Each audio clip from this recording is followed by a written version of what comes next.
Hi, and welcome. You're listening to the X22 Report. My name is Dave, and this is episode 781B, and today's date is October 2nd, 2015, and the title of this episode is, There Are Many Unexplained Anomalies in the Latest Oregon Shooting. Now, before we get started, I just want to make an announcement. Tomorrow, Saturday, I'll be uploading an interview with Michael Pinto.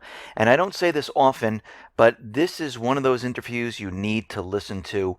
Michael lays it out where we're headed and what is going to happen here.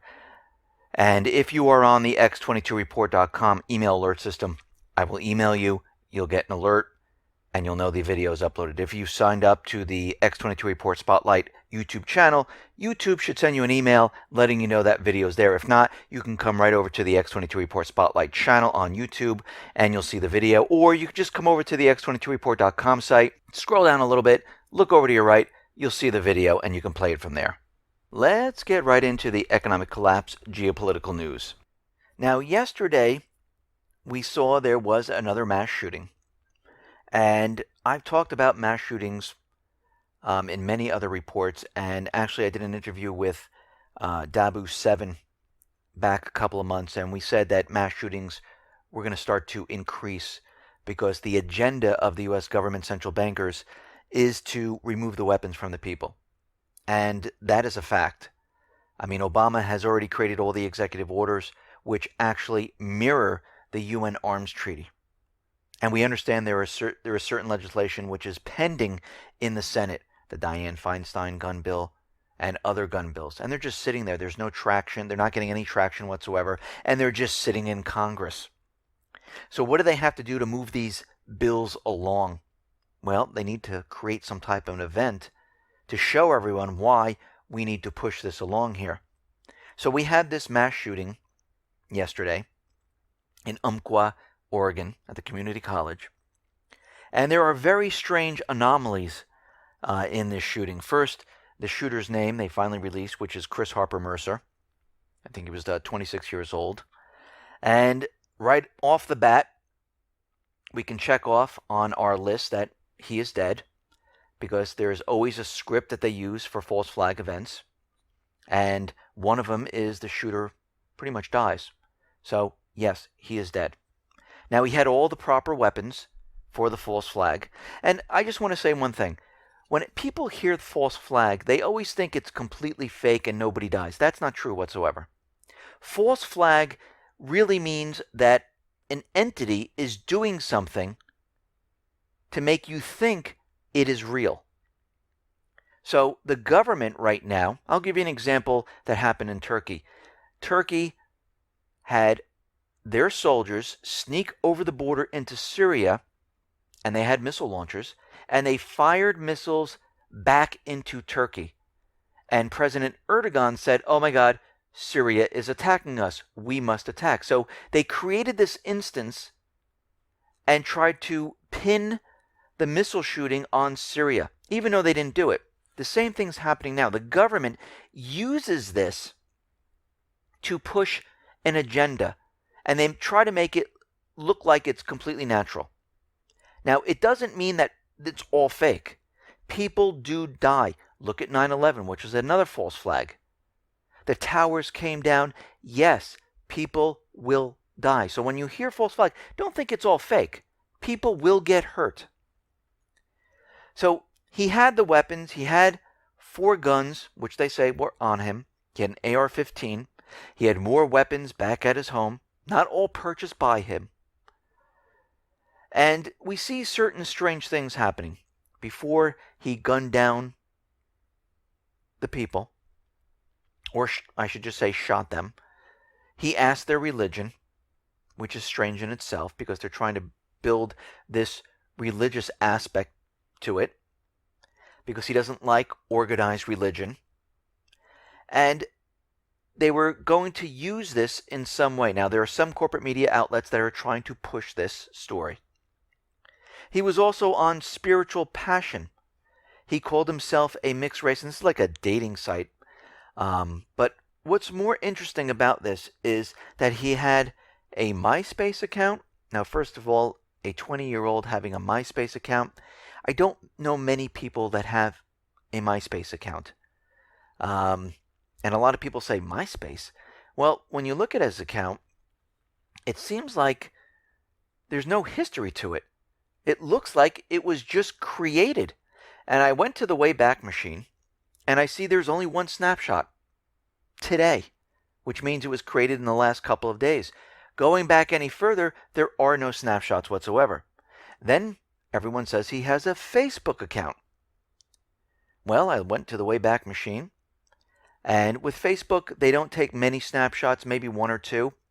There's only one, and that's today, October 2nd. So I went onto his Facebook account, and basically everything that he has on there doesn't go back that far. And then I looked at his like graphs where it shows you all the different likes that he gets, and he got a surge of likes like on October 1st. Everything previous, it's dead, which is kind of strange in itself. So that actually fits into the script of a false flag. They create the social media accounts, and there is no history to it. And then we find out that he was attending the Oregon Community College. And what they didn't tell us is that he lived in South Bay and attended a school for teens with emotional disabilities. So he had psychological problems. Further on, they didn't tell us that most likely he is on medication to control his mental illness. There is cases where he talks about himself taking this medication, and he forgets which is sleeping pill, which is his other medication, and he's talking about a lot of pills. Now, if we look at the community college, we realize that it is a gun-free zone. That fits into the script. His medication, his mental illness, fits into the track of basically being a false flag, because they're pretty much all the same. We understand there was a security guard in the community college, but they decided not to arm him. So this was an unarmed security guard. And we understand that it was a gun-free zone because we looked up the student rules, and it does say that, students cannot have weapons. It is a gun-free zone. And what's very interesting about this is, remember in France, we had Alex Scarlatos with his other buddies who were vets. They stopped a false flag event there. They stopped a man who was going to basically shoot up a train. So that was a botched thing, and now I think he's on Dancing with the Stars or something. Well, he went to this community college. Is this a coincidence? I mean, he went to this school, and the shooter shot at this school. I mean, you see what's happening here? All of this is no way a coincidence. And a week previous to their shooting, they held drills in the school for the same type of scenario.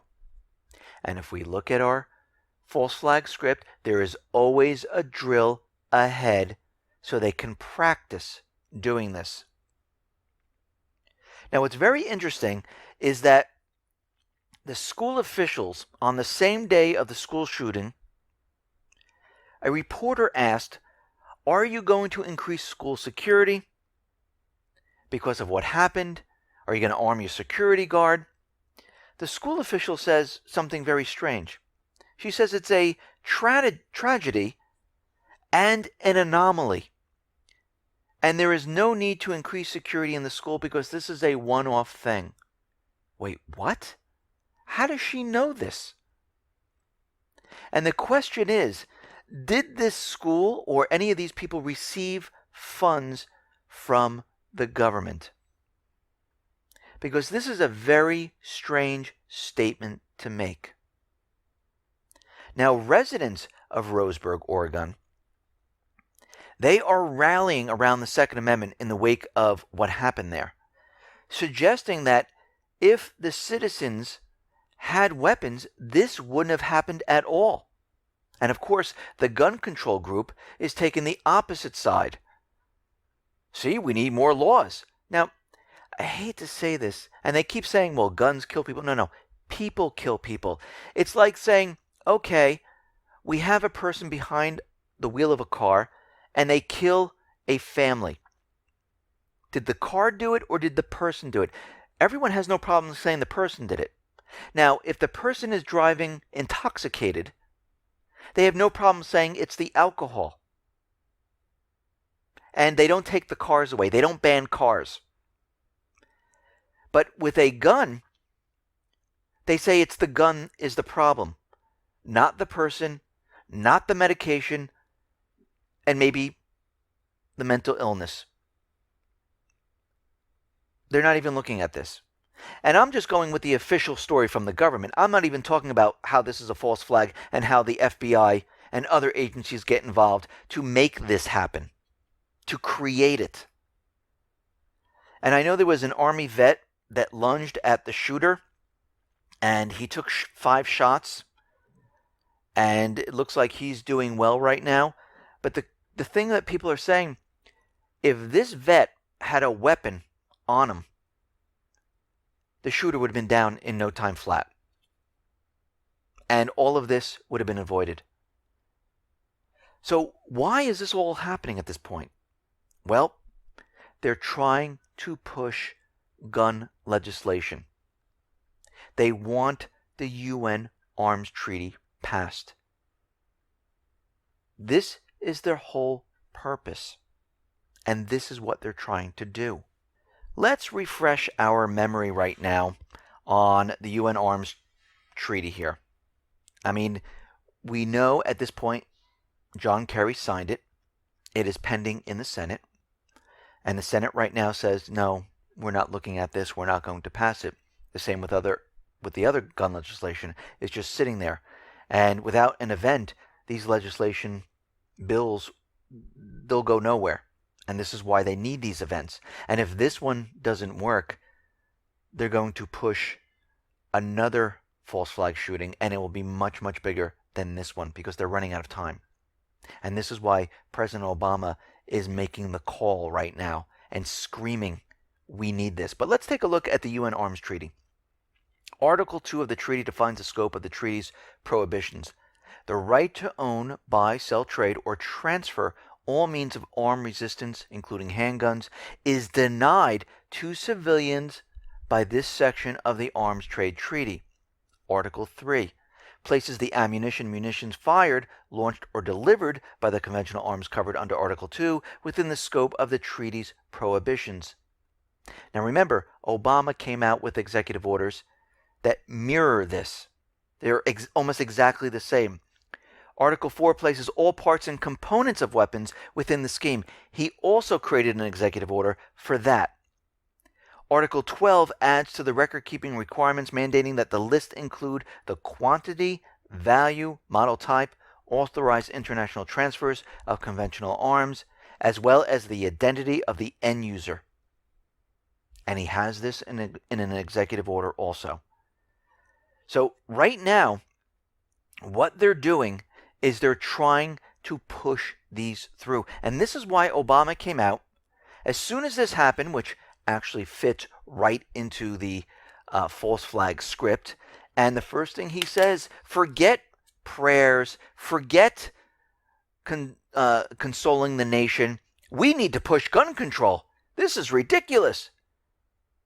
The president said laws, not prayers, are needed to stop violence, and that not passing gun control is tantamount to aiding mass murder. And of course, the part that he left out is that the government was behind it. And of course, he has no problem killing people in, Yemen, 2,300 plus people. Civilians, had nothing to do with the war. No problem killing civilians in Syria, Iraq, Lebanon, Libya, Ukraine. No problem whatsoever. And the UN chief right now is helping by saying, okay, and this is coming from U.S. Secretary General Ban Ki-moon. He's urging the United States to take action to curb gun violence. He wants the United States to push and pass the UN Arms Treaty. This is their goal. Their goal is to take away weapons from the everyday person. That's it. I'm going to tell you right now, once they get it passed and everyone still has their weapons, you know all these mass shootings will just completely disappear because they got what they wanted. And for months, we will hear absolutely nothing. And then years, nothing. And then they'll start the gun confiscation. This is what they're doing. And I can see all over the corporate media, all over the place, they are pushing this as hard as they possibly can. Because I've never seen a gun that I left in a corner get up and do anything. Just like your car when it's in park, it doesn't do anything. It's always the person. And we always need to go to the cause of the problem. Just like a disease. What is causing it? Yes, the pharmaceutical companies come out with a lot of medication that masks it, that makes you feel a little bit better, but they never cure it. It seems they're doing the same thing now because they really don't want you to know what the problem really is and what their agenda really is. Now we see things are starting to ramp up in Donetsk. Right now, the Southeast people are saying that we need to extend the Minsk agreement past 2016, into 2016, past 2015, I should say, because it expires at the end of this year. And we're going to have to see Kiev's next move on this, because as we know, all they're saying is that the Minsk agreement, that is the only agreement. And if it doesn't work, that's it. And it expires at the end of this year. We see in Libya, John Kerry is out there and he is saying we are running out of time. The elected government and the puppet government need to come together and call a truce, and we need a unity government. And we're running out of, he keeps saying it, we're running out of time. We are here at the moment when we cannot afford any more delays. Remember, they already had the warning for everyone to get out of Libya. All U.S. citizens must leave straight away. If this doesn't work, and it looks like at this point, and the United Nations wants the two governments to come together, and they're hoping that this is implemented by October 20th. So if we reach October 20th and this peace deal does not work, we're going to see something huge happen. Because Kerry is already out there saying the government leaders need to do something before the Islamic State comes into Libya and fills the vacuum. So they're already prepping for this. Now, yesterday we talked about all the fake news that is coming out of Syria, and it's the White Helmets, the Syrian Observatory for Human Rights, and it looks like the person that runs this is Abdel Rahman, and he lives in the UK, and he runs this out of his private home. And he's saying that he has contacts all around Syria, and this is where he gets his information. And we have to remember, they put out a story saying that Russia killed civilians before Russia even started bombing. And this is a propaganda outlet. Iraq right now is saying, yes, we would welcome Russian airstrikes. Bring it. And Russia is saying that Western airstrikes in Syria are completely illegal under the UN Charter. Actually, Congress didn't even agree on letting Obama go into Syria. There was no vote or anything like that. Obama just did it. And there was no UN mandate whatsoever, and he was not invited in by the elected government in Syria. Now, a lot of people saying, and I see on the corporate media, well, Assad is not really the leader there. Well, yeah, he is. If you look at the Syrian constitution, he is in Damascus. He was elected by his people. He is the leader of the country. They're trying to convince everyone that he's not the leader, and this is why Russia doesn't have permission to come into the country. But look at the Syrian constitution. He is the leader. Russia is out there, and they're saying the U.S. spent 1 year bombing the Syrian desert. The U.S.-led coalition spent a whole year pretending they were striking the Islamic State, which we've said all along. And that's exactly what has happened. Russia said it's going to take them about 3 to 4 months to wipe out the Islamic State, and they are destroying them at this point. They have bombed the headquarters. They have bombed the camps where they're training the Islamic State. They're bombing the areas, and they are forcing them out of the country. And the United States does not like this whatsoever. And at this point, the U.S. is trying to figure out what they need to do at this point, because they're kind of screwed. And they're saying, they're hitting civilians. That didn't work.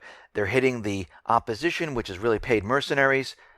And CNN kind of messed up. One of the anchors there said the U.S.-led ISIS coalition, and they admitted that U.S. and ISIS are working together in Syria. And I think that was just a slip-up, because they really know what's going on, and it seems like this kind of slipped up on the whole thing.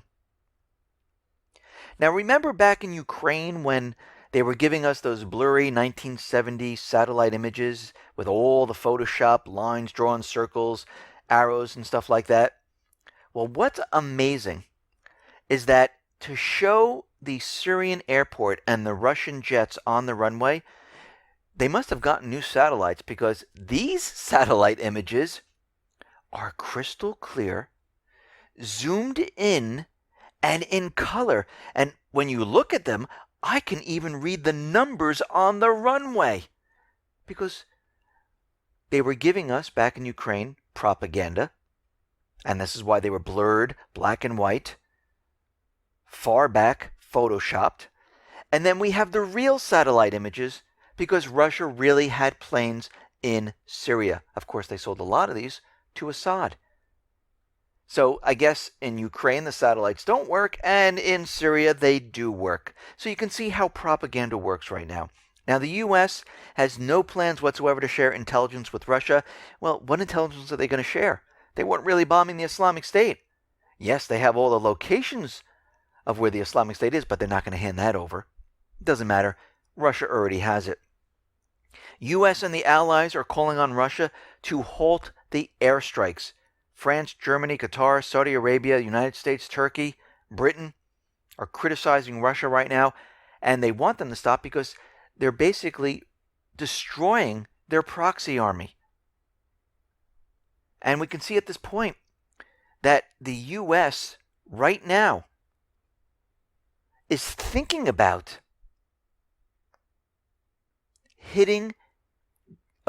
shooting down Russian jets.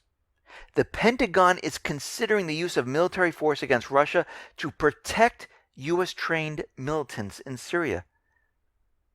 They're weighing the risks right now of using force. Well, if they do this, this is going to start World War III. This will not end well. And you can see they don't care. I mean, think about what they're saying and what risks they're weighing. You mean World War III risk? If you shoot at a Russian jet, you know that Russian jet's going to fire back. You know China then is going to join in. You know the coalition forces are then going to join in. And what do we have? We have World War III. That's the Big Bang. It's been building and building and building, and now you see why the U.S. government central bankers are moving so quickly forward, because they realize this economy is coming down. They realize they need to start the war. They realize, let's get the guns from the people. Let's push everything all at once. We need to do this, and this is what they're doing right now, because this entire system is coming down. Listen, everyone, thanks a lot for listening. Be well, be safe, and especially be prepared. Thanks a lot.